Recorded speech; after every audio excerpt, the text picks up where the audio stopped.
Hey there everyone, in this video I'm going to show you quick fix tips on how to repair your Instagram videos not playing any sound.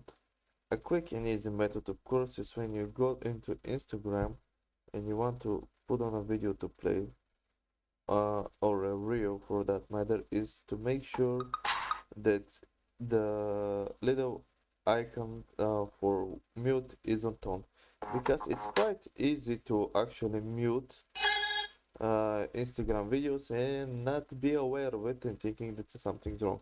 But of course, the second thing is if you open up your settings from your sound control, where you click the little gear and make sure that ringer notifications and alarms, just click show more and make sure that music, videos, and games is turned on. This is basically your media.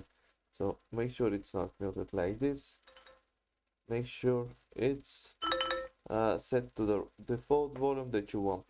And that's pretty much it. If not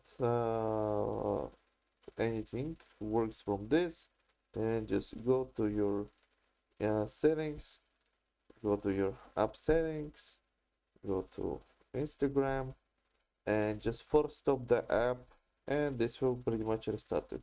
If anything else doesn't work, this should. I hope this helped. If it did, leave a like and subscribe, and see you next time.